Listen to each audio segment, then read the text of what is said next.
ஒருவரோடு ஒன்று சேர்ந்து செயல்படுவோம். ஏனென்று சொன்னால் பல கட்சிகள் கூட்டணியாக இருக்கிறது. அவர்களை புரிந்து கொண்டு இந்த தேர்தல் களத்திலே நரேந்திர மோடியினுடைய அவருடைய பாசத்தோடு, அவருடைய அணுகுமுறையோடு, அவருடைய ஆசீர்வாதத்தோடு மீண்டும் தமிழகத்தினுடைய முதலமைச்சராக எடப்பாடியார் அவர்கள் அமர்வதற்கு நாம் பாடுபடுவோம். பல செடியில் பூத்த மனம் வீசுகின்ற மலர்கள் ஒரு மாலை போல் இறைவனிடம் சேரும். ஆக மனம் வீசுகின்ற தேசிய ஜனநாயக கூட்டணியுடைய கட்சியினுடைய தலைவர்களாக இன்றைக்கு ஒன்று சேர்ந்திருக்கிறார்கள். பகை இருந்தாலும் நாங்கள் பகையல்ல பங்காளிகள் என்று சொல்லுகின்ற அண்ணன் டிடிவி தினகரன் உள்ளிட்ட அனைவரும் ஒன்றுபடுவோம், கூடுவோம், வெல்வோம். நமது தேசிய ஜனநாயக கூட்டணியின் தமிழ்நாடு தலைவர், அனைத்திந்திய அண்ணா திராவிட முன்னேற்ற கழகத்தின் பொதுச் செயலாளர், மாண்புமிகு எதிர்க்கட்சி தலைவர், பெரும் மதிப்பிற்குரிய திரு எடப்பாடி கே பழனிசாமி அவர்களே,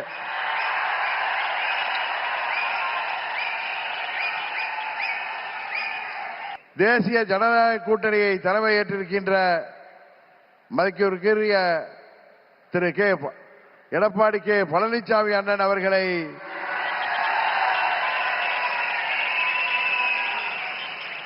முழுமனதோடு ஏற்றுக்கொண்டு வந்திருக்கிறோம். எங்களுக்குள் சண்டை சச்சரவுகள் இருந்தது உண்மைதான்.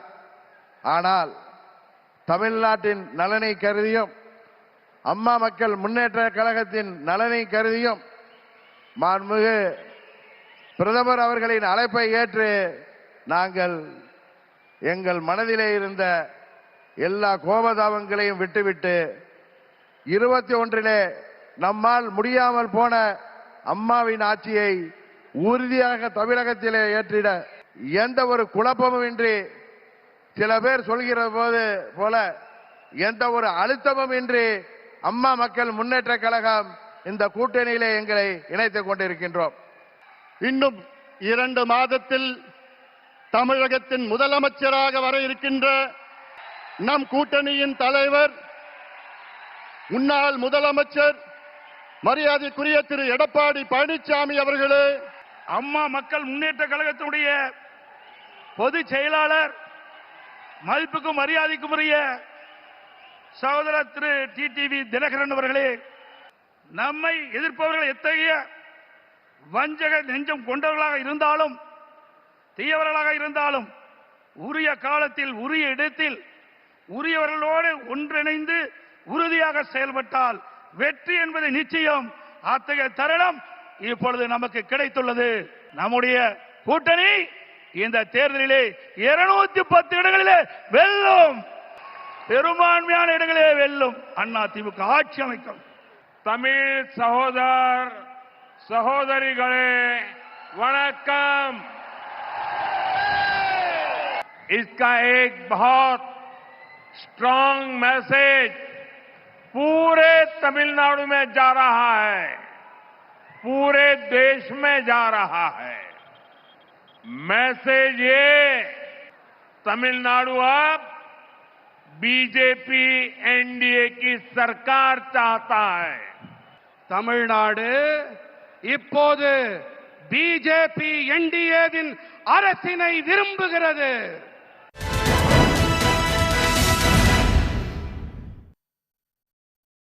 வணக்கம், இது கேள்விக்களம். அஇஅதிமுகவினராலும் தேசிய ஜனநாயக கூட்டணியைச் சேர்ந்த கட்சிகளாலும் பெரிதும் எதிர்பார்க்கப்பட்ட மதுராந்தகம் கூட்டம் இன்று நடந்து முடிந்திருக்கிறது. மாற்றத்திற்கு வித்திடும் என்று திரு எடப்பாடி பழனிசாமி அவர்கள் கூறியிருந்தார். மாற்றத்தை வித்திட்டிருக்கிறதா அல்லது முரண்பாடுகளை வெளிச்சம் போட்டு காட்டியிருக்கிறதா என்கிற விவாதம் அதனுடைய கிளம்பி இருக்கிறது. 2 அம்சங்களை நாம் விவாதத்துக்கு எடுத்துக்கொள்ளலாம். தேசிய ஜனநாயக கூட்டணியினுடைய பிரச்சார உத்தி, கேம்பெயின் தீம் என்பது இன்றைக்கு வெளிப்பட்டிருக்கிறது. பிரதமர் பேச்சு, எதிர்க்கட்சி தலைவருடைய பேச்சு, இந்த சில புள்ளிகளை தொட்டு அதன் ஊடாக இந்த ஆட்சிக்கு எதிராகவும் தங்கள் அணிக்கு ஏன் வாக்களிக்க வேண்டும் என்றும் அடுத்த 2 மாதங்களில் என்ன திசையில், என்ன துணியில், எந்த பொருளை பேசப்போகிறார்கள் என்பதற்கு ஒரு சான்றாக இன்றைய கூட்டம் அமைந்திருக்கிறது.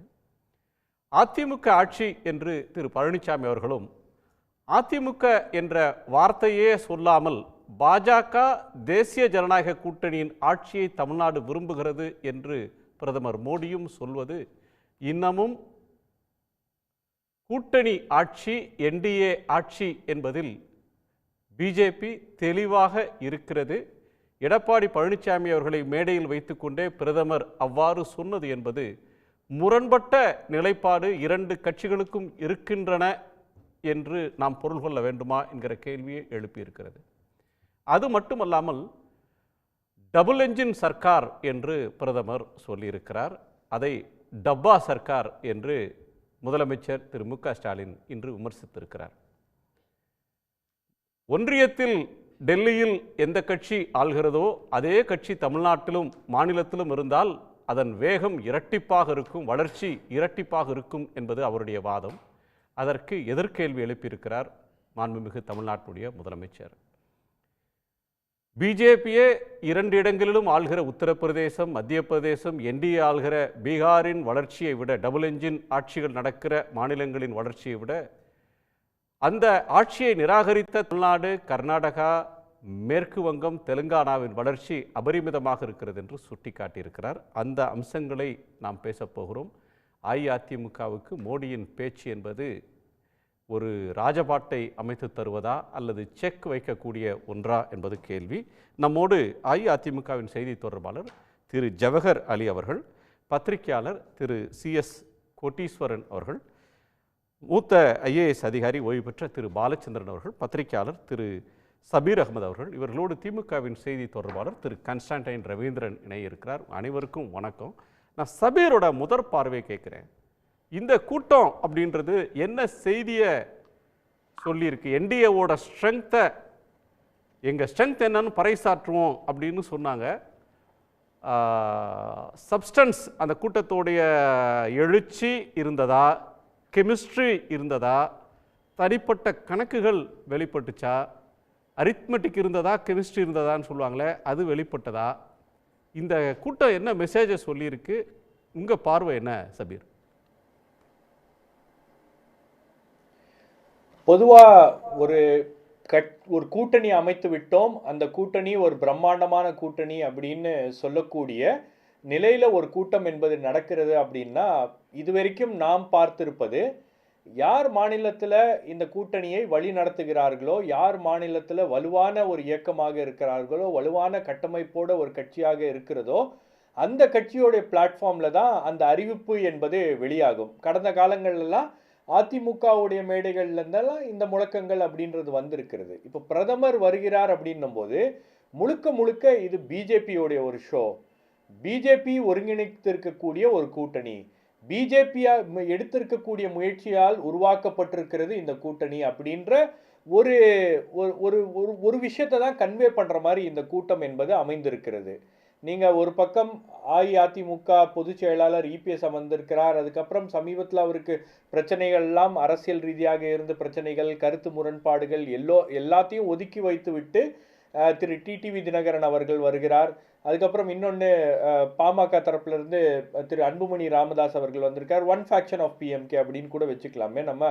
ஸோ அவர் வந்திருக்கிறார் அப்படின்னும் போது உங்களுக்கு இது வந்து ஒரு பிஜேபியோடைய ஷோ, நாங்கள் தான் இவர்களை ஒருங்கிணைத்திருக்கிறோம் அப்படின்றது தான் வந்து இந்த கூட்டத்தில் வாயிலாக பிஜேபி சொல்லக்கூடிய ஒரு செய்தி. இதில் அதிமுகவுடைய முயற்சி எந்த அளவுக்கு பதிவாகி இருக்கிறது, அதிமுக எடுத்த முயற்சிகள் என்ன, இன்னைக்கு பிரதமர் வந்து பேசுறாரு, ஆனா அம்மையார் ஜெயலலிதாவுடைய கவர்மெண்ட்டை பத்தி சொல்றாரு, ஆனா EPS உடைய ஆட்சியை பற்றி அவர் வந்து ஒரு வார்த்தை கூட பேசவில்லை அப்படின்றது ஒரு மிகவும் முக்கியமான ஒரு விஷயமாக இருக்கிறது.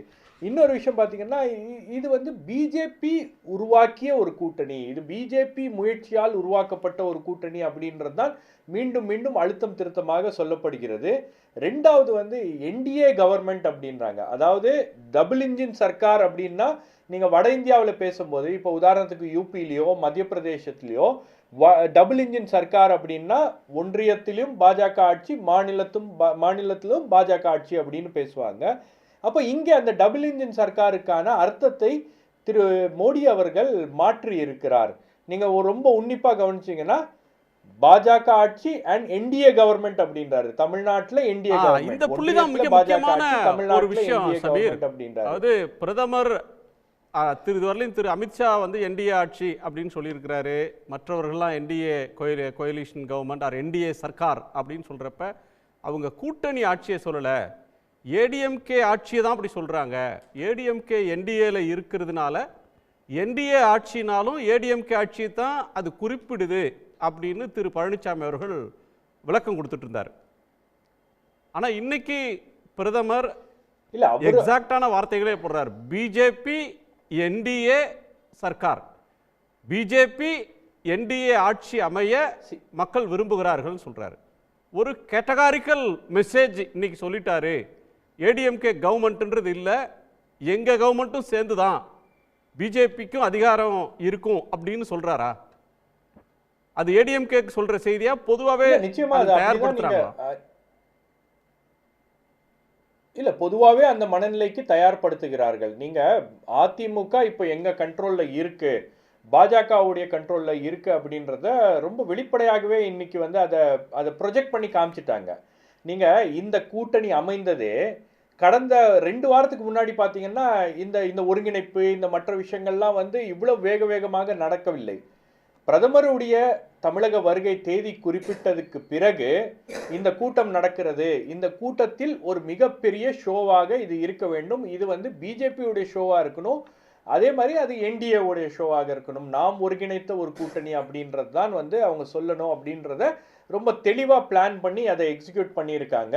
ரெண்டாவது நீங்க சொன்ன அந்த விஷயம் இருக்கு இல்லையா, கூட்டணி ஆட்சின்னா யாருடைய ஆட்சி, என்டிஏ அப்படின்றது தான் தமிழ்நாட்டில் இருக்கு அப்படின்லாம் வந்து அதுக்கு எந்த விதமான ஆம்பிகிட்டியும் இல்லை. இன்னைக்கு ரொம்ப தெளிவாக சொல்லிவிட்டார்.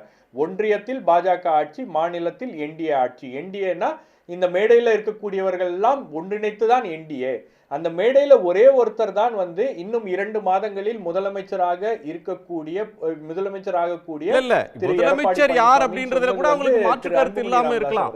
அது 2 மாசத்துல முதலமைச்சரா இருக்கக்கூடிய திரு பழனிசாமின்னு சொல்லி அன்புமணி சொல்றாரு, அதுல கூட அவங்களுக்கு இது இருக்கலாம். ஆனா ஏடிஎம்கேல திரு தம்பிதுரை வரையிலும் நேற்று வரையிலும் அவர்கள் பேசி வந்த பேச்சு என்பது தமிழ்நாட்டு மக்கள் கூட்டணி ஆட்சி என்பதை ஒப்புக்கொள்ள மாட்டார்கள், ஏற்றுக்கொள்ள மாட்டார்கள் அப்படின்றதா ஏடிஎம்கேவோட அதிகாரபூர்வமான ஒரு நிலைப்பாடாக இதுவரையிலும் இருக்கு. அதைத்தான் திரு பழனிசாமி அவர்களும் சொல்லிட்டு இருக்கிறாரு. அதனால் அந்த நிலைப்பாட்டில் எங்களுக்கு உடன்பாடு இல்லை, நாங்கள் சொல்கிறது தான்றது ஒன்று. நீங்கள் 3 பாயிண்ட் முக்கியமாக சொல்லியிருக்கீங்க. கூட்டணியை அமைச்சது பிஜேபியா ஏடிஎம்கேவா? ஷோ ஆஃப் ஸ்ட்ரென்த் அப்படின்றது பிஜேபியோட மேடையில் போய் எடப்பாடி பேசுகிற எல்லாரையும் ஒரே மேடையில் ஏற்றுற இடத்துல பிஜேபி இருக்குது. யார் கை ஓங்கி இருக்கு கூட்டணிக்குள்ள அப்படின்னா கூட்டணிக்கு தலைமை தாங்கிற அதிமுகவின் கையல்ல, பிஜேபியின் கை ஓங்கி இருக்கு அப்படின்னு சொல்றீங்க. இன்னொன்று, ஜெயலலிதா ஆட்சியின் சிறப்பை பற்றி பேசின திரு மோடி எடப்பாடி பழனிசாமி ஆட்சியை பற்றி எதுவும் சொல்லலைன்றீங்க. ஏடிஎம்கே அப்படின்ற சொல்லையும் கூட அவர் பயன்படுத்தல. திரு கோட்டியோட பார்வையை கேட்க பயன்படுத்தல. ஒரு செகண்ட் சார். சார், அதாவது டபுள் இன்ஜின் சர்க்கார் அப்படின்றது தமிழகத்துக்கு செட் ஆகாது. இது இப்போ இல்லை, எப்பயுமே. அதாவது மத்தியில் ஆட்சி இருக்கிறவங்க கூடவே மாநிலத்தில் சேர்ந்து நிற்கணும் அப்படின்றது தமிழக அரசியல் கட்சிகளை விட்டுருங்க, அவங்களுக்கு கூட்டணிக்கு ஏற்ற மாதிரி சொல்லுவாங்க. டபுள் இன்ஜின் சர்க்கார் அப்படின்றது தமிழக மண்ணில் வந்துட்டு அது பேசு பொருளாக இல்லை. அறிஞர் அண்ணா காலத்திலேருந்தே பார்க்கும்பொழுது மத்தியில் யார் இருந்தாலும் மாநிலத்தில் யார் இருந்தாலும் மாநிலத்தோட நலன் யார் காக்குறாங்களோ அவங்களுக்கு தான் ஓட்டு போடுறது. இப்போ இந்த தேர்தலை பொறுத்தவரை மோடி வந்து என்ன பேசினாரோ என்ன சொன்னாலும் அது வந்து அவுட் ஆஃப் த சிலபஸ் தான். இந்த தேர்தல் அவுட் ஆஃப் சிலபஸ் ஆகிடும். மோடி நடுநாயகமா இருக்கிறாரு. மோடி வந்தா மாற்றம் வந்துருன்னு திரு இபிஎஸ் சொல்றாரு. மோடி சொல்றது அவுட் ஆஃப் சிலபஸ் எப்படி ஆகும்? அவர் தானே சிலபஸே முடிவு பண்றாரு. சொல்றேன் சார், அது எப்படி அகாடமிக் கமிட்டி சேர்மனே அவர் தானே சார். மோடி வந்து நடுநாயகம் யார் யாருக்குன்னா அஇஅதிமுகவுக்கும் அமமுகவும் வேணா நடுநாயகமா இருக்கட்டும். மக்களுக்கு வந்து நடுநாயகமா பார்க்க மாட்டாங்க. மக்கள் வந்து எங்களுக்கு இந்த இப்போ இருக்கக்கூடிய திமுக ஆட்சி, முதல்வரோட ஆட்சி பிடிக்குதுன்னா அதை திருப்பி ஓட்டு போட்டு ஜெயிக்க வச்சிருவாங்க. பிடிக்கல அப்படின்னா இது பண்ணுவாங்க. இங்கே சிலபஸே வந்து மு.க. ஸ்டாலின் அவர்கள் தான். தமிழகத்தில் அவர் தான் வந்து இப்போதைக்கு போஸ்டர் பாய். அவரோட ஆட்சிக்கு சான்று நல்லா இருக்குது ஆட்சினா திருப்பி திமுக வெற்றி பெறும். திமுக ஆட்சி மீது மக்களுக்கு கோபம் இருக்குமேனால் ஆட்சி மாற்றம் வரும். இதுதான் சிலபஸ். இதில் மோடி சொல்கிறது, அமித்ஷா சொல்கிறது வந்து மக்கள் வந்து இன்னைக்கு ஒரு பேசுபொருள். நம்ம இது விவாதம் பண்ணுவோம். 3 பாயிண்ட்டை சொல்கிறார். நீங்கள் வந்து ஒரு பாயிண்ட்டை சொல்கிறீங்க, டபுள் என்ஜின் சர்க்கார் அப்படின்றத தமிழ்நாட்டு மக்கள் ஏற்றுக்கொள்ள மாட்டார்கள், அது எடுபடாது. அண்ட் தமிழ்நாட்டுக்கு வந்து மோடி சென்ட்ரிக் இல்லைன்றீங்க. ஆனால் இந்த எலெக்ஷனை ஏடிஎம்கே சென்ட்ரிக்காக மக்கள் பார்ப்பாங்கன்றது உங்கள் வியூனாலும் அந்த அலையன்ஸ் எப்படி ப்ரொஜெக்ட் ஆகுது அப்படின்னா பியூஷ் கோயலை தான் ஒவ்வொருத்தரையும் பார்க்குறாரு. ஆமாம், எல்லாரும் அவரை தான் போய் பார்க்குறாங்க. பாரிவேந்தர்லேருந்து நீ ஏசி சண்முகம் வரையிலும் எடப்பாடி பழனிசாமி அவர்கள் வீட்டுக்கு போய் அவர்கிட்ட போய் கூட்டணியை கன்ஃபார்ம் பண்ணுறதை விட பியூஷ் கோயல் தங்கியிருக்கிற இடத்துக்கு போய் சால்வையை போட்டு கன்ஃபார்ம் பண்ணுறாங்க. கரெக்டு. ஸோ அந்த ஃபோக்கஸ் லைட்டு பிஜேபி மேலே விழுது.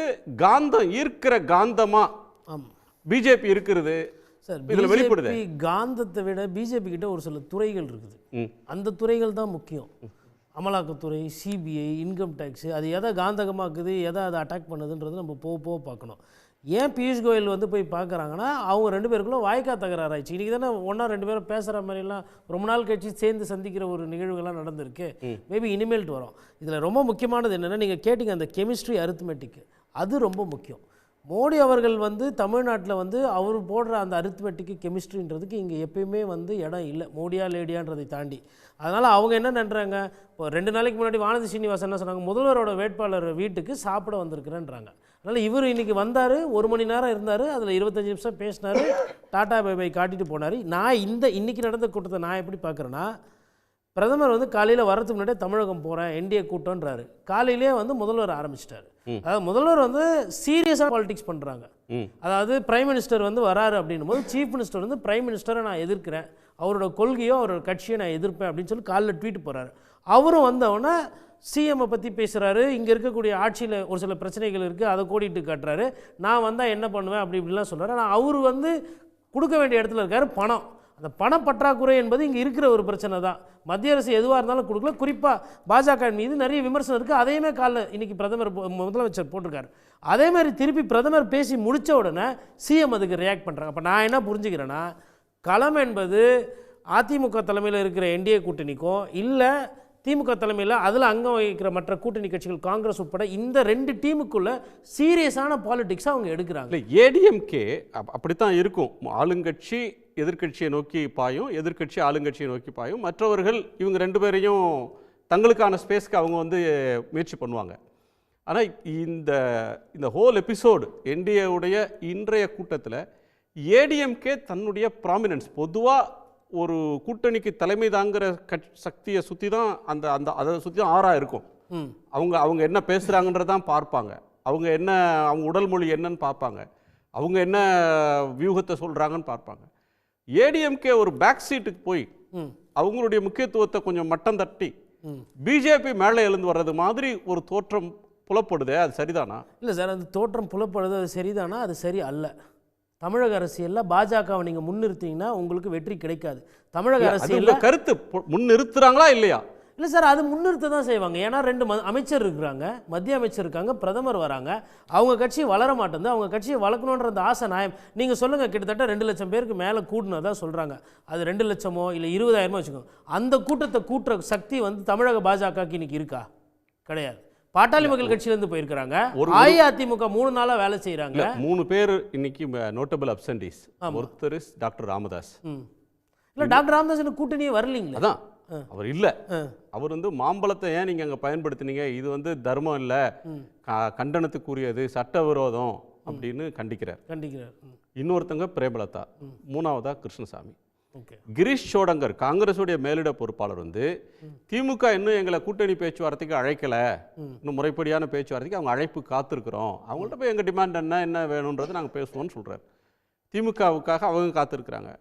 ஆனால் இங்கே பிஜேபி எல்லாத்தையும் அவங்க முன்னுன்னு செய்கிறாங்க. சார், அது நீங்கள் ஏன் இப்படி பார்க்க மாட்டேன்றீங்க? இப்போது 75 சீட்டு வந்து அதிமுக பிஜேபிக்கு கொடுக்குது.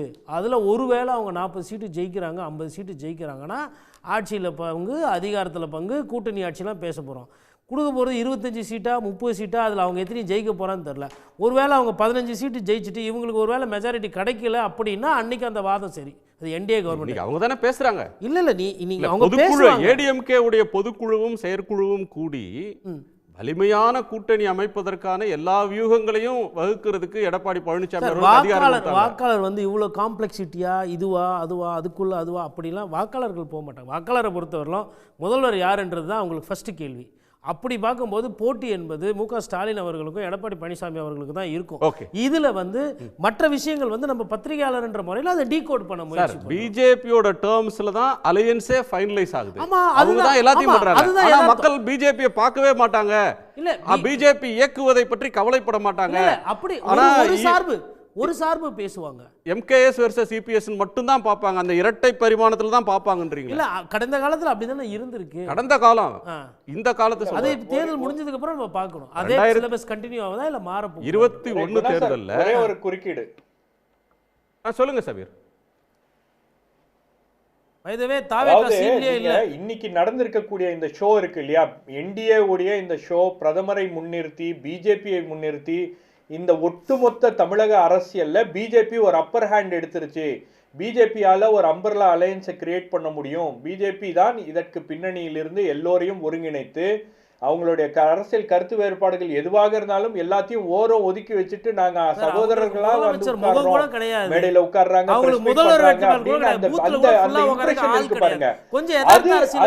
அது வந்து ஏடிஎம்கேக்கு நல்லதல்ல. அது ஏடிஎம்கேக்கு நல்லதல்ல தான் பிஜேபி கூட்டணி. அதனால தான் முதலமைச்சர் உடனடியாக அதுக்கு ரியாக்ட் பண்றாரு. களத்துல நயினார் முதலமைச்சர் ஆக போறாரு. அண்ணாமலை வருது அப்படின்றது ஒரு நிமிஷம் கோட்டி. மகாராஷ்டிரால இதே மாதிரி தான் ஒரு அலையன்ஸ் பிக்கப் பண்ணாங்க. மகாராஷ்டிரத்துல அவங்க ஆண்ட கட்சி சார், பவர்ல இருக்காங்க அங்க. ஆனா தேர்தலுக்கு முன்னாடி வரலையும் ஷேக்நாத் சிண்டேன்னு ஒருத்தர் முதலமைச்சரா இருந்தாரு. தேர்தல் அப்பவும் அவரை காட்டினாங்க. அவர் தான் இந்த 5000 ரூபாய் பெண்களுக்கு தர்றது அப்படி இப்படிலாம் நிறைய ஸ்கீம்ஸ்லாம் விட்டாங்க. அதுக்கு நிறைய காசும் கொடுத்தாங்க.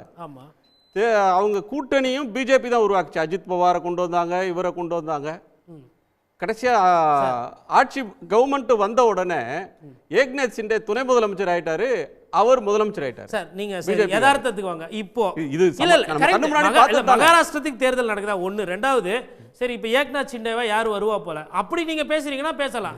ஏக்நாத் சிண்டே யாருன்னா இருக்கிறாங்க. ஏக்நாத் சிண்டேவை முடிச்சிட்டாங்க. சரி இங்க யார் ஏக்நாத் சிண்டே முடிச்சு கட்டாங்க. இல்ல இங்க யார் ஏக்நாத் சிண்டே? ஓகே இல்லாத ஏக்நாத் சிண்டே நம்ம எதுக்கு பேசுறோம்? அதாவது அதிமுக தலைமையிலான தேசிய ஜனநாயக கட்சியினுடைய கூட்டத்தினுடைய கூட்டம் வந்து இன்றைக்கு வந்து மதுராந்தகத்தில் நடைபெற்றது. இந்த கூட்டத்திற்கு முன்னேற்பாடு யார் செஞ்சதுன்னா அனைத்து இந்திய அண்ணா திராவிட முன்னேற்ற கழகம் தான். அந்த கூட்டத்தில் வந்து எடப்பாடி அவர்களுடைய போட்டோவும் மோடி அவர்கள் போட்டோவும் தான் மிகைப்படுத்தப்பட்டது. கூட்டணி கட்சி தலைவர்கள்லாம் இருந்தாங்க. இது முரண்பாடுகள் வெளிச்சம் போட்டு காட்டப்பட்டிருக்கான்ட்டு நீங்கள் கேள்வி வச்சிங்க. முரண்பாடுகளும் இல்லை, முற்றுப்புள்ளியும் இல்லை. இது ஒரு மிகச்சிறந்த மெகா கூட்டணியாக அமைஞ்சிருக்கு. இன்னும் சொல்லப்போனால் கெமிஸ்ட்ரி இருக்கான்னு கேட்டீங்க. கெமிஸ்ட்ரியாக இருக்கட்டும், பிசிக்ஸாக இருக்கும், பயாலஜி எல்லாமே நிறைந்த ஒரு கூட்டத்தை முடிச்சுட்டு இல்ல எல்லாமே முடிஞ்சு போச்சு. ஆனா இதுல என்ன ஒண்ணுடா, இதுல யார் முன்னெடுக்கிறாங்கன்னு எதுக்கு உங்களுக்கு கவலை? பிஜேபி முன்னெடுத்தாலும் அதிமுக முன்னெடுத்தாலும் சரி, தமிழ்நாட்டு மக்கள் கவலைப்படாத. பிஜேபி முன்னெடுக்க கூடாது. இல்ல சொல்றது கேளுங்க. ஆனால் கையெழுத்து இவர்களுக்கு இத்தனை சீட்டு கையெழுத்து போட போறது யாருன்னா எடப்பாடியார் தான். யார் வேணாலும் போலாம் சார். முன்னெடுக்கிற வேலைகள் ஒரு தேர்தலில் இந்த விடியாத திமுக ஆட்சியை வந்து வீட்டுக்கு அனுப்பணும்னா அதற்கு யார் வேணாலும் முன்னெடுக்கலாம். ஆனா ஒவ்வொரு கட்சிக்கும் இத்தனை தொகுதி சீட்டு கொடுக்கிறது யாருன்னா எடப்பாடி தான். இன்னொன்னு இல்ல சார், ஒரு வண்டியில ஏறுனா டிரைவர் யாரு, இவர் பாதுகாப்பா நம்மளை கொண்டு போய் சேர்ப்பாரான்னு பார்க்க மாட்டாங்களா சார்? எப்பயுமே டிரைவிங் சீட்ல யார் உட்கார்ந்திருக்கா, ஏடிஎம்கே உட்கார்ந்திருக்கா, பிஜேபி உட்கார்ந்திருக்கான்னு மக்கள் பார்க்க மாட்டாங்க. எப்பவுமே அம்மா இருக்க சரி, கலைஞர் இருக்கும்போதும் சரி, அவர் வந்து பேச்சுவார்த்தைக்கு டைரக்டா போக மாட்டாங்க. அடுத்த கட்ட தலைவர்களோட இரண்டாம் கட்ட தலைவர்கள் தான் பேச்சுவார்த்தை போவாங்க. அதே மாதிரி பிஜேபி தலைவர்கள் பேச்சுவார்த்தைக்கு அழைத்து பேசுறாங்க. இறுதி செய்தது யாருன்னா எங்களுடைய பொதுச் செயலாளர் அண்ணன் எடப்பாடியார் தான். இறுதி செய்து அவர்களுக்கு எந்த தொகுதி எத்தனை தொகுதின்னு கொடுக்கிறதும் பொதுச் செயலாளர் தான். பாரதிய ஜனதா கட்சிக்கும் யார் சீட்டை ஒதுக்குறதுன்னா பொதுச் செயலாளர் எடப்பாடியார் தான். இதை வந்து கடந்த ஏப்ரல்ல கூட்டணியை கன்ஃபார்ம் பண்ணப்ப எடப்பாடி பழனிசாமி அவர்கள் தலைமையில் தேர்தலை சந்திப்போம் அமித்ஷா சொன்னார். அதுக்கு பிறகு அவரும் அதை சொல்லல. பிரதமர் இதுவரையிலும் அப்படி ஒரு வார்த்தையை சொல்லல. பிஜேபியோட அகில இந்திய தலைவர்கள் யாருமே அப்படி சொல்லாது. புதுசா ஊடகங்கள் ஒரு நரேட்டிவ் செட் பண்ணீங்க. நேத்து கூட வந்து டிடிவி சேர்ந்துட்டாரு, எடப்பாடியார் பேர் சொல்லலன்றாங்க. இன்னைக்கு எடப்பாடியார் தான் என்னுடைய தலைவர்னு சொல்லிட்டாரு, அவர் தலைமையில் தான் கூட்டணின்னு சொல்லிட்டாரு.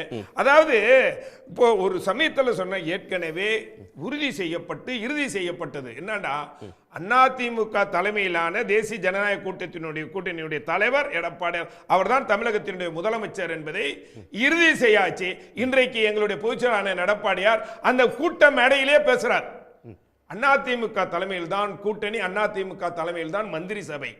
இதுவரைக்கும் அதிமுக ஆரம்பிக்கப்பட்ட 54 வருட காலத்துல 32 காலங்க ஆட்சி செய்த போது அறுதி பெரும்பான்மையோட தான் ஆட்சி செஞ்சிருக்கும். ஒரு முறை கூட மைனாரிட்டி கவர்மெண்ட் அமைச்சதில்ல. அப்படித்தான் இந்த முறையும் அறுதி பெரும்பான்மையோட ஆட்சி அமைப்பும், தனித்து ஆட்சி அமைப்பும், ஒட்டுமொத்த அமைச்சர்களும் அதிமுக அமைச்சர்களாக இதுவரையிலும் மாற்று கருத்து வேண்டாம். இதுவரையிலும் அமைச்ச மாதிரி தான் இப்பவும் கூட்டணி அமைச்சிருக்கீங்களா? இதுவரையிலும் யாராவது ஒரு பிரதமர் கூட்டணிக்கு தலைமை தாங்கிற டெல்லி தலைமை வந்து பிஜேபி என்டிஏ கவர்மெண்ட்டை மக்கள் தமிழ்நாட்டில் விரும்புறாங்க, அந்த ஆட்சி அமையும் அப்படின்னு சொன்னா, இல்ல பிஜேபிக்கு இடம் இல்ல ஏடிஎம்கேன்னு சொல்றீங்களே? இல்ல நீங்க ரெண்டு பேரும் ஒரே கருத்துல தான் இருக்கீங்க. சார், என்டிஏ கவர்மெண்ட் வந்து அதிமுக கூட்டணியில் இருக்கக்கூடிய ஒரு அங்கம். சரி, அதுல வந்து அவர் சொன்னது என்டிஏ கவர்மெண்ட் சொன்னதுல தவறில்ல. அதே மாதிரி இரட்டை சர்க்கார், இரட்டை என்ஜின் சர்க்கார் சொல்றதுல இப்ப நாங்க தெளிவுபடுத்திட்டோம். பொதுவா நாண்டா கடந்த காலங்கள்ல ஒரு மாநில அரசாங்கமும் மத்திய அரசாங்கமும் இணக்கமா இல்லாத சூழ்நிலையில தமிழ்நாட்டுக்கு வர வேண்டிய திட்டங்கள் எதுவுமே வரல. ஆனா அதிமுக ஆட்சி காலத்துல அப்படி இல்ல. நான் என்ன கேக்குறேங்க, மாநில அரசாங்கம் இணைந்து செயல்படுதான் இரட்டை சர்க்கார், இரட்டை என்ஜின். எஸ், பார்லிமெண்ட் எலெக்ஷன் அப்ப திரு எடப்பாடி பழனிசாமி அவர்கள் பேசினது எனக்கு நல்ல ஞாபகம் இருக்கு. ஏன் பிஜேபியோட கூட்டணி சேரல அப்படின்றப்ப, பிஜேபியோ காங்கிரஸோ டெல்லியில யார் ஆட்சி அமைஞ்சாலும் மாநிலத்துக்கு எதுவும் செய்யறதில்ல. ஒரு நிமிஷம், இது அவர் மட்டும் சொல்லல இல்ல, அவர் தான் சொல்றாரு. அவர்களும் சொல்லிருக்காங்க சார். அதான் சொல்றேன், ஒரு செகண்ட் சார். அவர் அது மட்டும் சொல்லல, கஜா புயலுக்கு காசு கேட்டோம் கொடுக்கல, ஒக்கி புயலுக்கு காசு கேட்டோம் கொடுக்கல, சென்னை வெள்ளத்துல மூழ்கினப்ப காசு கொடுக்கல, ஜிஎஸ்டி இழப்பு வந்தது பணம் தரல. இதெல்லாம் எடப்பாடி பழனிசாமி சட்டமன்றத்தில் சொல்லி இருக்கிற எல்லா கட்சிகளும் சொல்லக்கூடிய உண்டு. நான் என்ன சொல்றேன், டபுள் என்ஜின் சர்க்கார் தான, கூட்டணியில தான இருந்தீங்க. இல்ல சொல்லலையா? இல்ல நீங்க வேற தலைவர்கள் கூட்டணி மாறும்போது நீங்க கூட்டணிக்கு சொல்லல. அதாவது நான் சொல்ல காங்கிரஸ் சொன்னாங்க. இல்ல சார், நம்ம வேற ஏதோ பண்டார பரதேசின்னு சொன்னாங்க. நம்ம வேற ஏதோ பேசுறோம். நான் என்ன ஸ்பெசிஃபிக், என்னுடைய சவப்பெட்டி கூட என்ன மன்னிக்காம வைக்க சொன்னாரு சார். நான் என்ன கேக்குறேன்னா, டபுள் என்ஜின் சர்க்கார், டெல்லியிலயும் ஒரே கவர்மெண்ட், தமிழ்நாட்டிலயும் அதே கவர்மெண்ட், அதே கட்சி ஆட்சியில் இருந்தா பயங்கரமா தமிழ்நாட்டுக்கு வந்து அப்படியே வெள்ளமா காசு அள்ளி விட்டுருவாங்க எப்பவுமே பணம் வராது அப்படின்னு சொல்றாங்கல்ல. Double engine Sarkar BJP Delhi வராது. இப்ப பேசுறாங்களே, டெல்லியில பிஜேபி கவர்மெண்ட், மோடி அரசு, மோடி அவர்களுடைய ஆதரவு பெற்ற எடப்பாடி கவர்மெண்ட் இங்க நடந்தது. என்ன இப்ப வெள்ளமா எப்படி அப்ப பாஞ்சது சார்? மருத்துவ கல்லூரி வரலையா, 107 சட்டக்கல்லூரி வரலையா, கலைக்கல்லூரி வரலையா, அத்திக்கடவு அவினாசி திட்டம் வரலையா, ஸ்மார்ட் சிட்டி வரலையா? ஒரு செகண்ட் மெட்ரோ ட்ரெயினுக்கு 63,000 நீங்க எடப்பாடி பழனிசாமி அவர்கள்ட்ட கேளுங்க. அத்திக்கடவு அவினாசி திட்டம் ஸ்டேட் செக்டார் ப்ராஜெக்ட்ல பண்ணாங்களா, டெல்லியில காசு வாங்கி பண்ணாங்களான்னு மாநில அரசு தன் பட்ஜெட்ல பண்ணது. அவர் விட்டுட்டு போனதை முதலமைச்சர் வந்து செஞ்சார், தமிழ்நாட்டு முதலமைச்சர் செஞ்சார். 7.5% இடஒதுக்கீட்டுக்கு அனுமதி வாங்கலையா? அதுக்கு அவங்க தரணும்னு அவசியம் இல்லையா? அது கவர்னர் கையெழுத்து போட்டார்ல, கையெழுத்து போட்டார்ல. சட்டமன்றம் சட்டம் பாதுகாக்கப்பட்ட வேளாண் மண்டலம் உருவாக்கலையா? ஸ்மார்ட் சிட்டி வரலையா? இந்த மாதிரி மெட்ரோ ட்ரெயின்ல இருந்து இந்த ரயில்கள் நிறைய வரலையா? நீங்க இன்னும் மெட்ரோ காசே கொடுக்கல சார். சார், அதிகமான ஹைவேஸ் தமிழ்நாட்டில் தான் சார் உருவாக்கப்பட்டிருக்குது. அதாவது தூத்துக்குடி விமான நிலையம், திருச்சி விமான நிலையம், மதுரை விமான நிலையங்கள், இவையெல்லாம் நீ விரிவாக்கம் செய்யப்படலையா? இதெல்லாம் இப்போ மத்திய அரசாங்க ப்ராஜெக்ட் ஏதாவது நடக்குதா? அதுக்கு சம்பந்தம் இல்ல சார். சார், இதெல்லாம் மத்திய அரசாங்க ப்ராஜெக்ட். டோல் வாங்குறதுக்கு ரோட் போடுறத டெவலப்மென்ட் சொல்ல கூடாது சார். நீங்க அது ஒரு டெவலப் தான் சார். உங்களுக்கு தமிழ்நாட்டுல சார் எய்ம்ஸ் 10 வருஷமா திறக்காதவங்க, எய்ம்ஸ் வேலை நடந்து பாதி வேலை மேல முடிஞ்சிருச்சு சார். நான் கண்ணாடி பார்த்தது சார். ஒரே ஒரு கருத்து சொல்றேன் நான் சார், ஒரே ஒரு நிமிஷம் சார் சொல்லட்டும். இப்போ இந்த 5 வருஷத்துல மத்திய அரசாங்கத்தினுடைய ப்ராஜெக்ட் என்ன வந்திருக்கு சார்? ஏன் வரல? இருமொழி கொள்கையை ஏற்றுக்கொண்டால் தான் எஸ்எஸ்ஏ கூட இருமொழி கொள்கை தான் சார். பிஜேபி மாறலையே. நாங்க அரை பாதுகாப்பு எதிர்த்தோம்ல, நீட்டை எதிர்த்தோம்ல, எல்லாமே தான் எதிர்த்தோம் சார். மும்மொழி கொள்கையை ஏற்றுக்கொண்டாதான் துட்டு தருவோம், 3000 கோடி தருவோம்னு சொல்றாங்க. முதலமைச்சர் நீங்க என்ன சார் சொல்றீங்கன்னு கேக்குறாரு. அது கேக்குற இடத்துல ஏடிஎம்கே நிர்வாகத்துல ஒரு திறன் வாய்ந்த ஒரு முதலமைச்சரா அணுகுமுறை முக்கியம். அந்த அணுகுமுறையை இந்த அரசாங்கம் கைவிட்டுருச்சு. அணுகுமுறை சரியில்லை. எதற்கெடுத்தாலும் மோடி, எதற்கெடுத்தாலும் சார் அணுகுமுறை சரியில்லைனா சார் அவங்க சொல்றாங்க கொள்கை சார் சண்டை அணுகுமுறை சண்டை போட்டுக்கிட்டே இருந்தா என்ன கூப்பிடுவீங்களா சார்? நீங்க கூப்பிட மாட்டீங்க. அதே மாதிரி தான் மத்திய அரசாங்கத்துக்கிட்ட எதுக்கெடுத்தாலும் நீங்க சண்டை போட்டீங்கன்னா இணக்கம் இல்லாத சூழ்நிலையில அவர்கள் நீங்க எப்போ உரிமைக்கு சண்டை போடணும் சார், சரணாகதி அடைய கூடாது.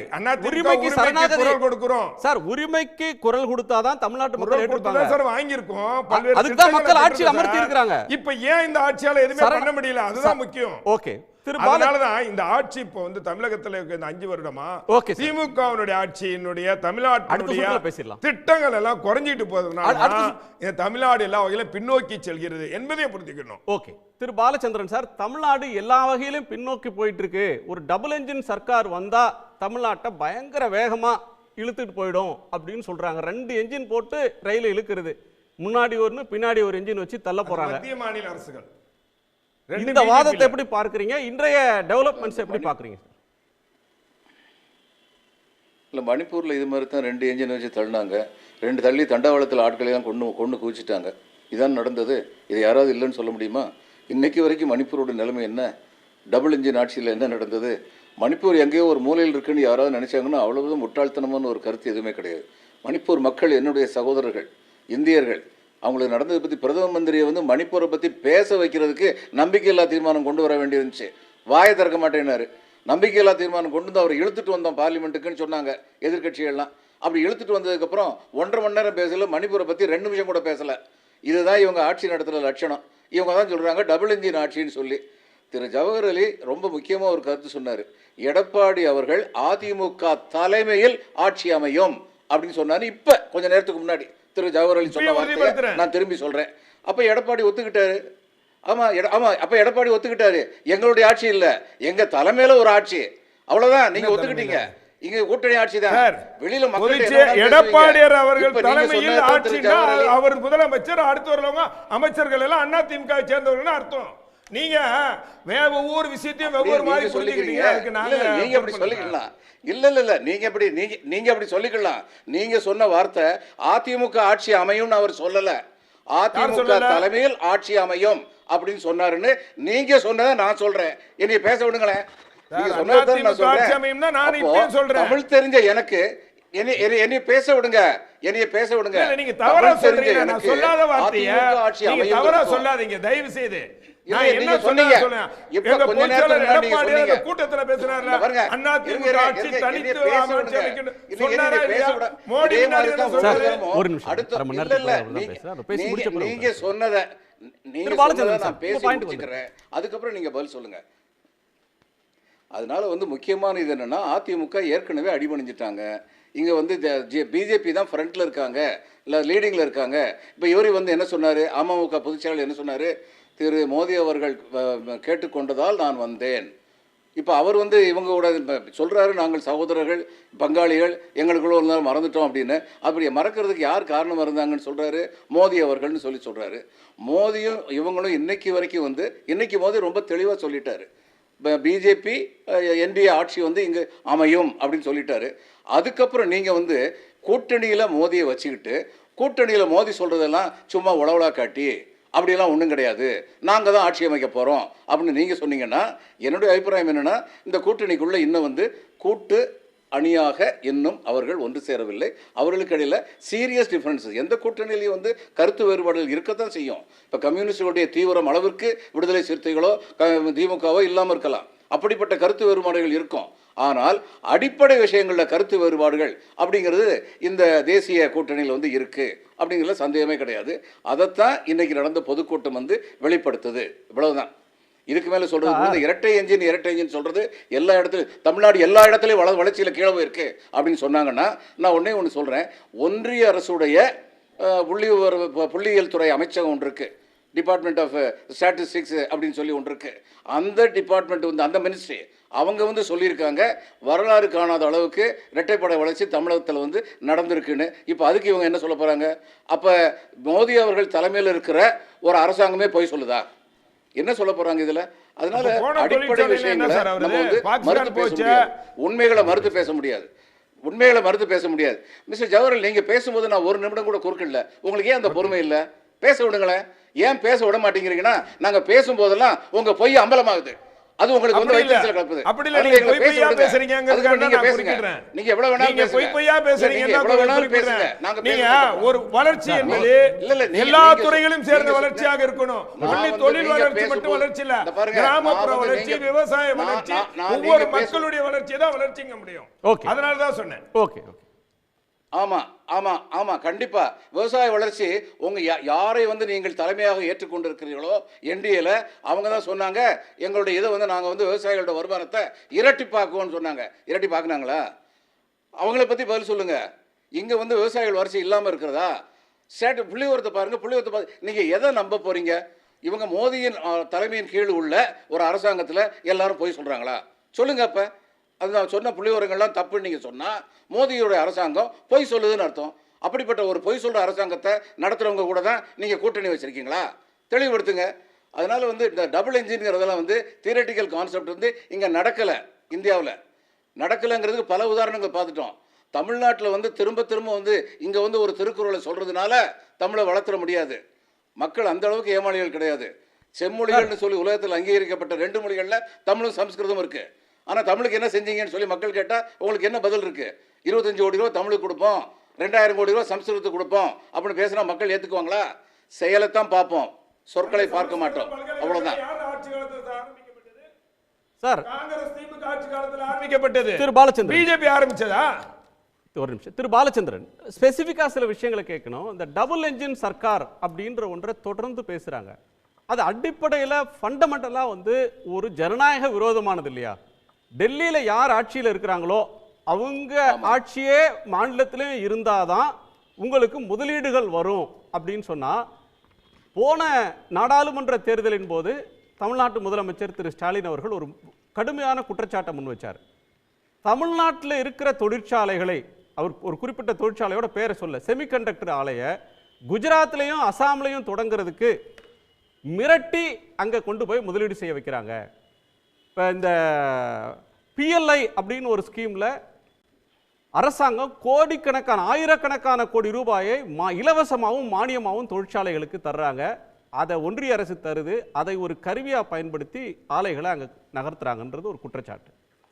இப்போ பிரதமர் சொல்கிறது தமிழ்நாட்டில் வந்து எஃப்ஐஐ வரணும், எஃப்டிஐ அதிகமாக வரணும் அப்படின்னா டெல்லியில் எங்கள் கவர்மெண்ட் தான் இருக்கணும் இங்கே அப்படின்னு சொல்கிறது தமிழ்நாட்டு மக்களுடைய விருப்பத்துக்கு ஏற்புடையதா, ஜனநாயக பூர்வமானதா? இது மக்கள் விரும்பி ஒரு எதிர்க்கட்சியை தேர்ந்தெடுத்துட்டா அங்கே முதலீடு வரவிடாமல் டெல்லி செஞ்சிருமா?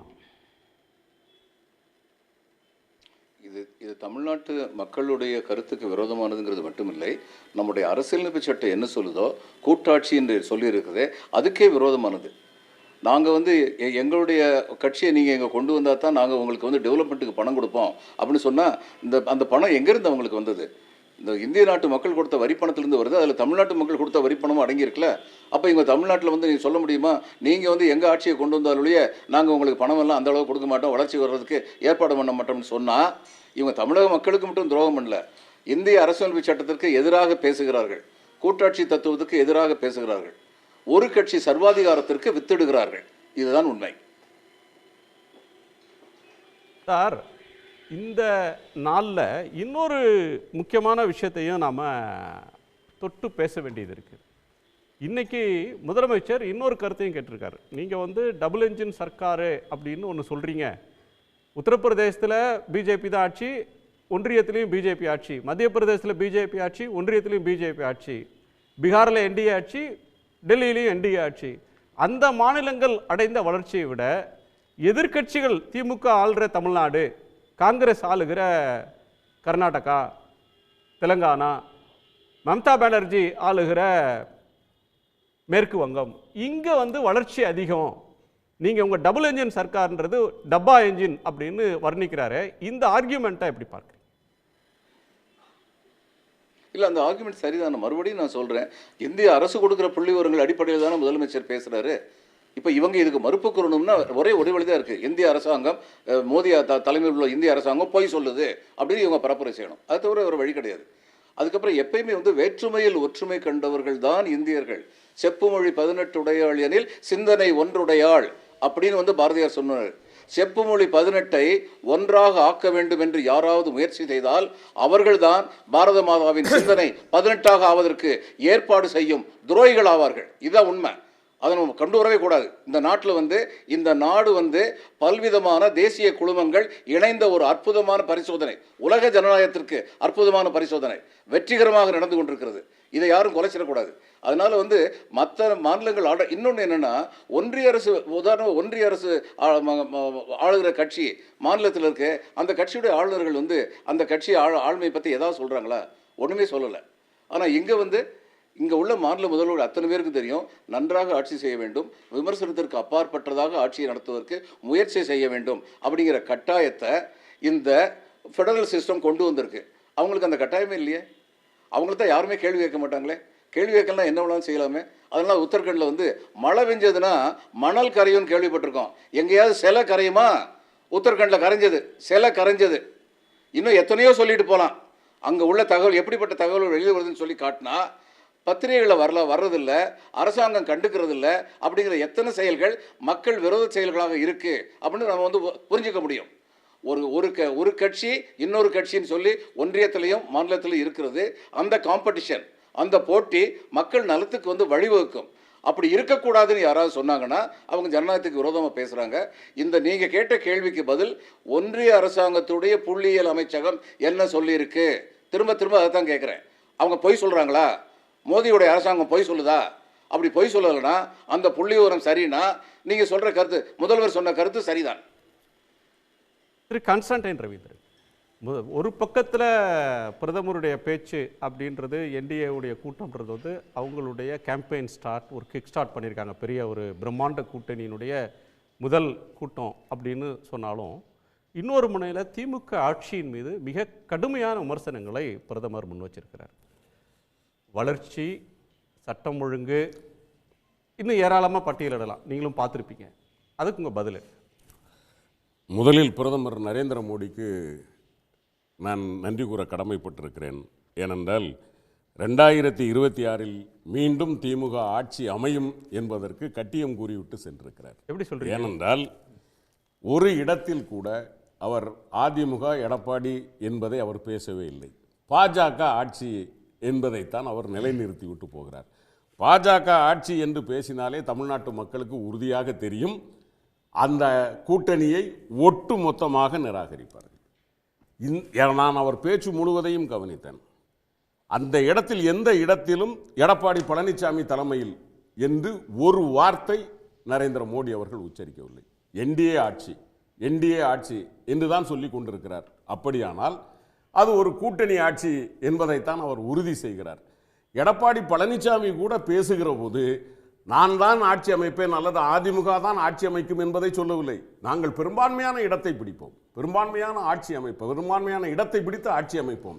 அப்போதாவது அதிமுக அமைச்சரவை தான் அமையும் என்று சொல்வதற்கு அவருக்கு முடிந்ததா? இல்லை. எனவே உறுதியாக சொல்லுகிறேன். அது மட்டுமல்ல, அது ஒரு புதிய ஒரு கோஷம் ஒன்று கிளப்புகிறார்கள். Double engine Sarkar. அதைத்தான் மாண்புமிகு முதலமைச்சர் சொன்னார். அது டப்பா என்ஜின் சர்க்கார். நீங்கள் டபுள் என்ஜின் சர்க்கார் என்று சொல்லுகிற உத்தரப்பிரதேசத்தில் என்ன நடந்திருக்கிறது? மத்திய பிரதேசத்தில் என்ன நடந்து கொண்டிருக்கிறது? மகாராஷ்டிராவில் இன்னைக்கு என்ன நடந்து கொண்டிருக்கிறது? உறுதியாக இதை பார்த்த பிறகு தெரிகிறது, தமிழ்நாட்டினுடைய ஏக்நாத் சிண்டே தான் எடப்பாடி. சார், நீங்கள் வந்து பிஜேபி ஆட்சி அப்படின்னு சொன்னால் தமிழ்நாட்டு மக்கள் ஏற்றுக்கொள்ள மாட்டாங்க அப்படின்னு சொல்கிறீங்க. அவங்க ஒன்றும் பிஜேபி முதலமைச்சர்னு சொல்ல, ஒரு எடப்பாடி பழனிசாமி அவர்கள் படத்தை தான் பெருசாக வச்சுருக்காங்க. எப்படி எவ்வளோ பெருசாக அதை ஆர்கனைஸ் பண்ணது பிஜேபி. பிரதமருக்கு எவ்வளோ பெரிய கட் அவுட் வச்சாங்களோ மேடையில், அதுக்கு ஈக்குவலாக எடப்பாடி பழனிசாமி அவர்களையும் ப்ரொஜெக்ட் பண்ணியிருக்காங்க. அவர் முதலமைச்சர் அப்படின்ற ஒன்றை அவங்க இன்டெரக்டாக ஏற்றுக்கிட்டாங்கன்றது தான் அதுக்கான பொருள். ஒரு பிஜேபியை சேர்ந்த கொஞ்சம் பேர் அமைச்சராக இருக்கிறாங்க அப்படின்னா தமிழ்நாட்டு மக்கள் ஏற்றுக்க மாட்டாங்களா? அதாவது பிஜேபி முதல்ல கூட்டணி ஆட்சியையே தமிழ்நாடு ஏற்றுக்காது. 3 நேரம் இந்த கூட்டணி ஆட்சிக்கான பொழுது வந்திருக்கிறது. மக்களிடம் ஓட்டு கேட்டு 80களில் 89ல், அதுக்கு பிறகு இப்பொழுது 2011 கூட கூட்டணி ஆட்சி வந்துருமோங்கிற ஒரு சூழல் வந்தது. 2006 கூட தனித்து ஆட்சி அமைத்ததைத்தான் தமிழ்நாட்டு மக்கள் ஏற்றுக்கொண்டார்களே தவிர, தமிழ்நாட்டு மக்களை பொறுத்த வரைக்கும் கூட்டணி ஆட்சி என்பது அவர்கள் ஏற்றுக்கொள்ளவே மாட்டார்கள். எனவே உறுதியாக சொல்லுகிறேன், இந்த கூட்டணி ஆட்சி என்பதைத்தான் அவர் சொல்லி இருக்கிறார். அந்த இடத்தில் அவர் பேசுகிற போது பேசுகிறார், நாங்கள் வந்தால் வாரிசு அரசியலை ஒழித்து விடுவோம். யாரை பக்கத்தில் வைத்துக்கொண்டு? டாக்டர் அன்புமணி ராமதாஸுக்கு ஹார்ட் அட்டாக் வராத குறையாக பார்த்து கொண்டிருக்கிறார். இந்த பக்கம் பார்க்கிறேன், அங்கே நமது GK வாசன் அவர்கள் என்ன பேசுகிறார் என்று அவர் முழிக்கிறார். இது காணாது என்று சசிகலா அவர்களின் சகோதரி மகன் TTV தினகரனுக்கு இன்னும் ஷாக். இதையெல்லாம் விட்டு விட்டாலும் கூட பிரகாஷ் கோயலினுடைய மனைவி சந்திரகாந்த் கோயலினுடைய மகன் தான் பியூஷ் கோயல். பியூஷ் கோயலுக்கு எப்படி இருக்கும்? அப்பா, உங்கள் பக்கத்தில் வாரிசுகளை வைத்துக்கொண்டே நீங்கள் வாரிசு அரசியலை ஒழிப்பேன் என்று பேசுவது ஒரு நாடகத்தனமாக இல்லையா? இதை நாடு ஏற்றுக்கொள்ளுமா? நீங்கள் பேசுவதில் உண்மை இருக்கிறதா? தமிழ்நாட்டு மக்களுக்கு நீங்கள் பேசுகிறீர்களே, உங்கள் பேச்சில் எங்கேயாவது ஒரு பிரதமர் இன்றைக்கு காலையில் எங்கள் மாண்புமிகு முதலமைச்சர் 11 கேள்விகள் கேட்டார். மெட்ரோவுக்கு என்ன சொல்லுகிறீர்கள்? கோவைக்கு என்ன சொல்லுகிறீர்கள்? மதுரைக்கு என்ன சொல்லுகிறீர்கள்? மதுரையினுடைய எய்ம்ஸுக்கு அடுத்த செங்கலாவது எடுத்து வருவீர்களா என்று கேட்டாரே. எங்கேயாவது ஒரு பிரதமர் ஒரு பொறுப்பான ஒரு உயர்ந்த பொறுப்பில் இருக்கிறார், ஒரு மாநிலத்திற்கு போகிறோம், பட்டியலிட வேண்டாமா? உங்களுடைய முதலமைச்சர் கேட்டது இது, நாங்கள் இதெல்லாம் கொடுத்திருக்கிறோம், இதனால் தான் இன்றைக்கு தமிழ்நாடு வளர்ந்திருக்கிறது, பேச வேண்டாமா? அவர் சொல்லுகிறார் 3 லட்சம் கோடி நாங்கள் 10 வருடத்தில் கொடுத்திருக்கிறோம். ப. சிதம்பரம் மிக அருமையாக சொன்னார், 100 ரூபாய் கொடுத்தவன் 100 ரூபாய் வாங்கியவன் 30 ரூபாய் கொடுக்கிறான், 300 ரூபாய் வாங்கியவன் 70 ரூபாய் கொடுக்கிறான். நீங்கள் 70 ரூபாய் கொடுத்தது அதிகமா, 30 ரூபாய் கொடுத்தது அதிகமா? 100 ரூபாய்க்கு 30 ரூபாய் என்றால் 300 ரூபாய்க்கு 90 ரூபாய் அல்லவா கொடுத்திருக்க வேண்டும். நீங்கள் 70 ரூபாயை கொடுத்து விட்டு நாங்கள் 30 ரூபாயை விட அதிகமாக கொடுத்திருக்கிறேன் என்றால் எங்கள் மக்களிடமிருந்து நீங்கள் வாங்கி இருக்க GST எவ்வளவு, வரிப்பணம் எவ்வளவு? உங்களுடைய நிர்மலா சீதாராமன் அவர்கள் சொல்லுகிறார்களே, ஏறத்தாழ 26 லட்சம் கோடி ரூபாய் நீங்கள் இந்த 10 ஆண்டுகளில் எங்கள் மக்களிடமிருந்து வாங்கி இருக்கிறீர்கள். நீங்கள் திருப்பி கொடுத்திருப்பது 3 லட்சம் கோடி. என்ன நியாயம் சார்? ஒரு குறிப்பிட்ட காலத்துக்கு முன்பு வரையிலும் இந்த அலையன்ஸில் அண்ணாமலை ஒருபோதும் எடப்பாடி பழனிசாமியை ஏற்றுக்கொள்ள மாட்டேன், அப்படி வந்தால் நான் ஒதுங்கிடுவேன் அப்படின்னு சொன்னார். அதே போல் தினகரனும் திரு பழனிசாமி அவர்களை விமர்சிக்காத வார்த்தை இல்லை. அன்புமணியும் கூட முன்ன விமர்சித்திருக்கிறார். ஆனால் அவர்கள்லாம் இன்றைக்கி ஒரே மேடையில் தோன்றி திமுக ஆட்சியை வீழ்த்துறதுக்காக நாங்கள்லாம் ஒன்று சேர்ந்துருக்கிறோம் அப்படின்னு ஒரு புள்ளியில் இணையறாங்க. இது டிஎம்க்கு ஒரு சேலஞ்ச் இல்லையா?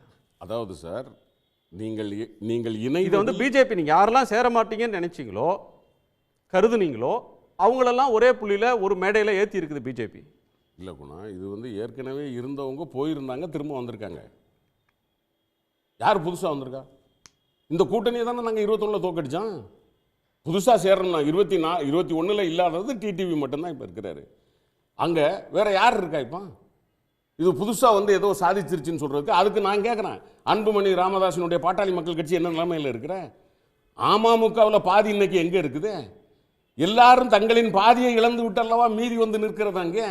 அப்படியானால் அந்த கூட்டணி பலவீனம் அடைந்திருக்கிறதா, பலம் அடைந்திருக்கிறதா? பிரதமர் நரேந்திர மோடி தலைமையிலே இவர்கள் கூடியிருக்கிறார்களே, எந்த இடத்திலாவது இன்றைக்கும் அதிமுக தானே எதிர்கட்சி. திமுகவுக்கு சமமாக இன்றைக்கு தமிழ்நாட்டு மக்கள் பார்க்கக்கூடிய அதிமுக கட்சி. அதிமுகவுடைய பொதுச் செயலாளருக்கு அங்கே மரியாதை இருந்ததா? யாருக்கு அங்க மரியாதை இருக்கு? மோடி பிரதமரா இருக்கலாம், ஆனால் அது ஒரு கட்சியின் கூட்டம், ஒரு கூட்டணியின். இதே இடத்துல ஜெயலலிதா இருந்தா அப்படி உட்கார்ந்து இருப்பாரா? நான் ஜவஹர்கிட்ட கேட்கிறேன், உங்க அம்மா ஜெயலலிதா இருந்திருந்தால் இந்த மாதிரி எடப்பாடி பழனிசாமி அடங்கி ஒடுங்கி உட்கார்ந்த மாதிரி ஜெயலலிதா அம்மையார் உட்கார்ந்து இருப்பாரா? போயஸ் கார்டனுக்கு மோடி வந்தது உண்டா இல்லையா? இன்னைக்கு நீங்க ஓட்டத்துல நாட்டினுடைய ஒட்டுமொத்த மானத்தையும் அடமானம் வைத்திருக்கிறீர்களா இல்லையா? நீங்க அடமானம் வச்சதை விட நாங்க அடமானம் வச்சோம். தமிழ்நாட்டினுடைய உரிமைகள் அடமானம் வச்சீங்க. ஜல்லிக்கட்டு மறந்துடாதீங்க. மீத்தோ நைட்ரோ கார்பன், ஜல்லிக்கட்டு இதெல்லாம் மறந்துடாதீங்க. அடமானம் உங்களால தான் போச்சு, உங்களால தான் போச்சு. நீட்டு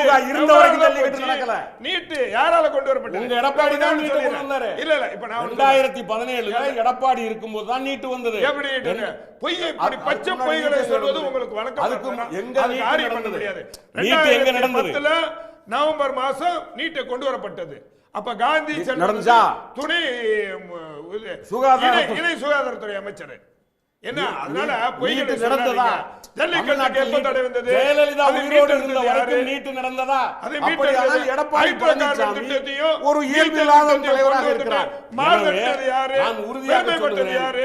அதை கேன்சல் பண்ணது யாரு? சார், அதெல்லாம் மகாராஷ்டிராவில் ஏக்நாத் சிண்டே முகத்தை சார், காண்பித்து நான் ஆட்சிக்கு இருங்க வந்த சார், பிறகு நான் ஒரே ஒரு ஏக்நாத் சின்ன சிண்டே கருத்து. அவர் சொன்னதுக்கு ஒரே ஒரு பதவியை கருத்து இழந்தார். அதை 2021 இன்றைக்கு தமிழ்நாட்டினுடைய ஏக்நாத் சிண்டே தான் எடப்பாடி பழனிசாமி. 2021 சட்டமன்ற தேர்தலில் அதிமுக வாங்கிய வாக்கு சதவீதம் 39%, திமுக 44% வாங்கினாங்க. ஆனால் அந்த சமயத்தில் அமமுக தனித்து நின்றது, தேமுதிக தமிக்கி நின்றது. இந்த 5 வருடம் இந்த ஆட்சிக்கு எதிரான மக்கள் மனநிலை மிக மிக பயங்கரமாக இருக்கிறது. இந்த 4% வாக்கு வித்தியாசங்கிறது தேமுதிக அமமுக இப்ப மீண்டும் கூட்டணிக்குள்ள என்னன்னு சொல்றாங்க. அதாவது வாரிசு அரசியல் என்றால் ஒட்டுமொத்த குடும்பமே ஒரு ஆட்சியையும் கட்சியையும் அதிகாரம் பண்ணி ஆட்சி செய்வதுதான் வாரிசு அரசியல். அது போன்ற வேற எங்கேயாவது இருக்கா? அன்புமணி ராமதாஸ் குடும்பம் அந்த மாதிரி பண்ணிக்கிட்டு இருக்காங்களா? அப்புறம் நீங்க அந்த கட்சி ஆட்ருக்கு திராவிட சார், அந்த கட்சி ஆட்ருக்கு சார். ஆட்சியும் சார், அந்த கட்சிக்கு நீங்க தலைவரா? குடும்பமே இருக்கு சார், அந்த கட்சிக்கு தலைவர் யாரு? நம்ம பாட்டாளி மக்கள் கட்சிக்கு தலைவர் யாரு? அந்த கட்சியில் உள்ள ராஜ்யசபா எம்பிக்கள் யார் போறா? யாருக்கா சார்? ஜிகே வாசன் கட்சிக்கு தலைவர் யாரு? கட்சியில ஒரு செகண்ட் சார், ஒரு நிமிஷம். தமிழ்நாட்டில் ஒரு செகண்ட் சார், ஒரு நிமிஷம். ஒரு கேள்வியை நேயர்கள் முன்னாடி வச்சிருந்தோம். தமிழ்நாட்டில் பாஜக தேசிய ஜனநாயக கூட்டணி ஆட்சி அமையும் என்று பிரதமர் நரேந்திர மோடி அவர்கள் பேசியிருப்பது பற்றி ஒரு கேள்வியை நேயர்கள் முன்னாடி வச்சிருந்தோம். இது அவருடைய விருப்பத்துடைய வெளிப்பாடு என்று 26% பேரும், அதிமுகவுக்கு நெருக்கடி தருகிறார்கள் என்று 23% பேரும், இதற்கு சாத்தியம் குறைவு என்று 51% பேரும் கருத்து தெரிவிச்சிருக்கிறாங்க. சாத்தியம் குறைவு 51, பிரதமருடைய விருப்பத்தின் வெளிப்பாடு 26, அதிமுகவுக்கு நெருக்கடி 23. கோட்டி உங்க நிறைவு பார்வை அடுத்த சுற்றுல சொல்லுங்க. கோட்டி ஒரு லைன். சாத்தியம் இல்லைன்றாங்க. ஏன்னா கூட்டணி ஆட்சி வந்து மக்கள் எப்பயுமே விரும்பினதில்லை. இப்போ திமுக தலைமையாகட்டோ அதிமுக தலைமையோட கூட்டணின்றதுல மக்கள் விரும்பலை. மோடி ஆசைப்படுறாரு, இல்லை சோடங்கர் ஆசைப்படுறாரு, காங்கிரஸ் ஆசைப்படுறதா நடக்க போகல. மக்கள் என்ன ஆசைப்படுறாங்களோ அதான் நடக்க போகுது. அதுக்கப்புறம் ஜல்லிக்கட்டு கொண்டு வந்தது வந்து மேனகா காந்தி. மேனகா காந்தி எந்த கட்சியை சார்ந்தவங்கன்றது நமக்கு தெரியும். அது காங்கிரஸ் பீரியடில் அவங்க பண்ணது. அது பதிவு பண்ணும். வாஜ்பாய் ஆட்சியில் அவங்க அமைச்சராக இருந்தாங்க. அதுவும் தப்பு தான். அதனால அவங்க எந்த கட்சி மாறுறாங்கன்றது நம்ம கலாச்சாரத்தை எடுக்க முடியாது. நேரு குடும்பம், ஆமா, இந்திரா காந்தி குடும்பம், ஆனா கட்சி பிஜேபி. அவங்க பிஜேபி எம்பி தான். அவங்க மாறிக்குவாங்க, கொள்கையை மாத்தின பாதிக்கப்பட்டது நம்ம தானே. ஷபீர் உங்க நிறைவு பார்வையை சொல்லுங்க. அதாவது நான் இவர் சொன்னாரு, அவர் பிரதமர் வந்து எடப்பாடியார் அவர் பெயரை சொல்லலாண்டு சொல்லுவார் சார். நீங்க அவர் நேத்திக்கு சொன்னீங்க டிடிவி சொல்லலண்டு, இன்னைக்கு சொல்லிட்டாரு, நாளைக்கு எடப்பாடியாரும் சொல்லுவாரு. அடுத்த மீட்டிங் வந்து வரும்போது சொல்லுவார். நீங்க அது அதாவது வந்து இன்றைக்கு வந்து அதாவது ஒரு நாட்டினுடைய பிரதமர் வராரு, அந்த கூட்டத்தை அரேஞ்ச் பண்ணது தேசிய ஜனநாயக முற்போக்கு கூட்டணி அங்கம்மா அதிமுக வந்து ஒரு தலைமையில் நடந்தா கூட அது ஒட்டுமொத்தமா அதை வடிவமைத்தது, அந்த கூட்டத்தை ஏற்பாடு செய்தது அதிமுக. அதுல உங்களுக்கு தெரியுமோ தெரியாதா, அதுல யாருக்கும் தெரியாது, முழுமையான அதை அரேஞ்ச் பண்ணது அதிமுக தான். ரெண்டாவது வந்து வளர்ச்சி சேர்க்கிற கமிட்டி குழு எல்லாம் போட்டாங்களே பிஜேபி. ஒவ்வொரு கட்சிகளுக்கும் பங்கு இருக்கு. கூட்டம் திரட்டும் கமிட்டி இதுவரை இந்திய வரலாறுலயே நம்ம தமிழ்நாட்டுல வந்து கூட்டம் சேர்க்கறதுக்கு ஒரு கமிட்டி போட்டதா நான் சொல்றேன். வளர்ச்சி வந்து ஒன்னு சொல்றேன் சார். இந்த வளர்ச்சி இப்ப வந்து சொன்னார் நம்ம பாலச்சந்திரன் சுருக்கமா, இந்த 4 வருஷத்துல வந்த வளர்ச்சியா? கடந்த 5 வருஷம் முன்னாடி அதிமுக ஆட்சி காலத்தில் கொண்டு வரப்பட்ட உலக முதலீட்டாளர் மாநாட்டின் மூலம் அது உற்பத்தியை தான் இன்றைக்கு அது வளர்ச்சியா வந்து. அப்படி மோடி சொல்லியிருக்காரா? பிஜேபி எடப்பாடி ஆட்சியில தமிழ்நாடு வளர்ந்துச்சு, இப்ப வளரலன்னு சொல்றாரா? அது அவர் சொல்லிருக்காங்க. எம்ஜிஆர் ஆட்சி காலம், அம்மா ஆட்சி காலத்துல வளர்ச்சி, அதுக்கு அதோட நிறுத்திட்டாரு. அம்மா ஆட்சினால எடப்பாடி ஆட்சி தான் சார். அதோட அம்மா ஆட்சினால எடப்பாடியார் ஆட்சி தான். ஓகே, அதனால வளர்ச்சியும் இருக்கு, எல்லாமே இருக்கு. நல்ல நன்றி. சிஎம்சி ன்னு சொன்னார் பாருங்க. ஓகே, கிரிமினல் என்னது மாஃபியா, கரப்ஷன், இத சொன்னார்ல. இது ரொம்ப இம்பார்ட்டன்ட் தமிழ்நாட்டுக்கு இன்றைக்கு. இந்த இந்த அரசாங்கத்தை வீட்டுக்கு அனுப்புறதுக்கு இந்த 3 வரிகள் ரொம்ப முக்கியமானது. திரும்ப அவர் வந்து சொல்லணும், சொல்லுவார் சார். வரட்டும், நாங்கள் சொல்லிக்கிட்டு தானே இருக்கிறோம். சிஎம்சி. நன்றி. அதாவது ஒன்லைன் சார் சுருக்கமா சிஎம்சி அப்படின்னு சொல்றாங்கல்ல, கரப்ஷன் மாஃபியா, இதை யார் வந்து சொல்றாங்கன்னா பிரதமர் நரேந்திர மோடி. எந்த ஒரு மாநில அரசை பார்த்து அவர் சொல்றாரு. இவர் என்ன செஞ்சிட்டு இருக்காரு 5 வருஷமா? ஒன்றிய அரசு இவர் கையில தானே சார் இருக்கு. இங்க கரப்ஷன் நடந்தாலோ, இங்க மாஃபியா இருந்தாலோ, இல்ல இங்க கிரிமினல் ஆக்டிவிட்டிஸ் இருந்தாலும் நடவடிக்கை எடுக்க வேண்டியது யாரு? பிரதமர் நரேந்திர மோடி. அப்போ ஒன்றில் நீங்கள் சொல்லுவது பொய். நீங்க DGP அல்லது உங்கள் நியமிக்கிறீங்க அரசாங்கம் கையால் ஆகாத அரசாங்கம். ரெண்டுல ஒண்ணா தானே இருக்கணும். அமலாக்கத்துறை நாங்க எங்க letter அரசாங்கம் அனுப்பிச்சது சார், சார் எங்க அரசாங்கம் அமலாக்கத்துறை அதிமுக letter அனுப்பிச்சது சார். இருங்க சார். ஏன் சார் நிறைவு சுற்றுல அதிமுக பேசினா எப்படிங்க டிபேட் அதிமுக முடிக்கணும்? உங்க கருத்து சொல்லிட்டீங்க. அதிமுக ஆட்சியை விட்டு போகும்போது பொருளாதாரத்துல நம்ம 6வது இடத்துல இருந்தோம். இன்னைக்கு 2வது இடத்துக்கு வந்திருக்கோம். எப்படி வந்தோம்? 21 லட்சம் இளைஞர்கள் EPFOல வேலைக்கு சேர்ந்திருக்காங்கிறது ஒன்றிய அரசு சொல்லுது. எப்படி வந்திருக்கிறது? இந்தியாவில் உள்ள 47% பெண்கள் தமிழ்நாட்டில் இருந்து தான் வேலைக்கு போறாங்க. 100 பெண்கள்ல 47 பெண்கள் தமிழ்நாட்டை சார்ந்தவர்கள். அப்ப சட்டம் ஒழுங்கோ இல்ல பெண்களுக்கு பாதுகாப்பு இல்லைன்னா எப்படி இது நடக்க முடியும்? அதை தாண்டி RBI சொல்லுகிறது 10.67% பொருளாதார வளர்ச்சியை தமிழ்நாடு ஈட்டி இருக்கிறது. இவ்வளவுக்கும் தளபதி மு.க. ஸ்டாலின் என்கிற தனி மனிதன் ஒன்றிய அரசின் இந்த வஞ்சனையை எதிர்த்து போராடியதால் கிடைத்த வெற்றி. என்றைக்கும் தமிழ்நாட்டு மக்கள் போராடுகிற தலைவரின் பின்னால் தான் நிற்பார்கள். எனவே தளபதி மு.க. ஸ்டாலின் பின்னால் தான் 2026 தமிழ்நாடு நிற்கும். நன்றி சார். சிஎம்சின்னு சொன்னா நம்ம மக்களுக்கு வேலூர் சிஎம்சி தான் ஞாபகத்துக்கு வரும். அது வேர்ல்ட் பெஸ்ட் இன்ஸ்டிடியூட், இந்தியாவோட நம்பர் 1 மெடிக்கல் இன்ஸ்டிடியூட் அது. திரு சபீர், உங்க நிறைவு பார்வை சுருக்கமா. அதாவது தமிழ்நாட்டில் டபுள் இன்ஜின் அப்படின்னு பாஜக சொல்ற அளவுக்கு ஒரு கான்ஃபிடன்ஸ் அவங்களுக்கு வந்திருக்கு அப்படின்னா முழுமையாக அவங்க ஒரு விஷயத்த வந்து புரிஞ்சிட்டு இருக்காங்க. தமிழ்நாட்டில் என்ன மாதிரியான ஒரு ஒரு மேனிப்புலேஷன் ஆச்சும் பண்ணலாம், நமக்கு எல்லாத்தையும் கண்ட்ரோலில் கொண்டு வந்துடலாம் அப்படின்ற மாதிரி ஒரு கான்ஃபிடன்ஸ் பிஜேபிக்கு வந்துருச்சு. அந்த கான்ஃபிடன்ஸுக்கு மிக முக்கியமான காரணம் அதிமுக முழுமையாக பாஜகவுடைய கண்ட்ரோலில் போயிருச்சு அப்படின்றது தான் வந்து அதனுடைய அதில் மறைந்திருக்கக்கூடிய ஒரு செய்தி. ஏன்னா நீங்கள் எந்த மாநிலத்தில் பாஜக அவங்களால நினைச்சதெல்லாம் பண்ண முடியும், நம்மளால ஒரு கூட்டணியை ஒருங்கிணைக்க முடியும், நம்மளால ஒரு தேர்தல் களத்தை வந்து தைரியமாக போய் சந்திக்க முடியும், நம்மளால என்ன வேணால் பண்ண முடியும் அப்படின்ற ஒரு கான்ஃபிடென்ஸை கொடுக்குதோ அந்த மாநிலத்தில் தான் அவங்க டபுள் இன்ஜின் அப்படின்னு பேசுவாங்க. நீங்கள் மற்ற பாஜக வந்து பாஜக ஆட்சி அல்லது பாஜக வந்து ரொம்ப பலவீனமாக இருக்கக்கூடிய மாநிலங்கள்ல அதை பேச மாட்டாங்க. கடந்த காலங்களில் தமிழ்நாட்டில் அது பேசியது கிடையாது. அப்போ ஒரு விஷயம் என்னன்னா, ஏடிஎம்கேவை எப்படியாச்சும் நம்ம கண்ட்ரோல்ல அதிமுக என்ற ஒரு இயக்கம் இருக்கிறது, ஆகவே நம்ம வந்து அந்த இயக்கத்தை வைத்து தமிழகத்தில் எதை வேண்டுமானாலும் செய்யலாம் அப்படின்ற ஒரு கான்ஃபிடன்ஸ் அவங்களுக்கு வந்திருக்கு. நன்றி விஷயம் அப்படின்னு பாத்தீங்கன்னா, இங்க வந்து காட்சிகள் அப்படியே மாறி இருக்கு. அதிமுகவுக்கு தான் பாஜகவுக்கு தான் அதிமுக தேவை, அதிமுகவுக்கு பாஜக தேவையில்லை. ஆனால் அதிமுக எல்லாத்தையும் விட்டு கொடுத்த மாதிரி ஒரு நிலைமை வந்து இருக்கு. நீங்க ஏற்கனவே கேட்டீங்க, அந்த மேடையில் ஏதாவது கெமிஸ்ட்ரி இருந்துச்சா அப்படின்னு பார்த்தீங்கன்னா அந்த மேடையில் கெமிஸ்ட்ரி இல்லை. ரெண்டாவது, அந்த கூட்டத்திலையும் பாஜக தொண்டர்கள் தான் கொஞ்சம் ஆர்ப்பரித்து கொண்டிருந்தார்களே தவிர மாறாக அங்கே உட்கார்ந்திருந்த மற்ற கூட்டணி கட்சி தொண்டர்கள் இருக்காங்களே, அதிமுக பாமக தொண்டர்கள்லாம் ரொம்ப அமைதியா பார்த்துட்டு இருக்காங்க. அவங்களுக்கு புரியல என்ன நடக்குதுன்னு புரியல. இது பாஜக கூட்டமா அதிமுக கூட்டமா, இந்த கூட்டணியை வந்து ஒன்றிணைத்தது யாரு, இது யார் முன்னிலைப்படுத்துறாங்க? தேங்க்யூ சபீர், தேங்க்யூ, நன்றி நன்றி நன்றி சபீர். சார் பாலச்சந்திரன் சார், நிறைவு பார்வை ஒன்லைன்.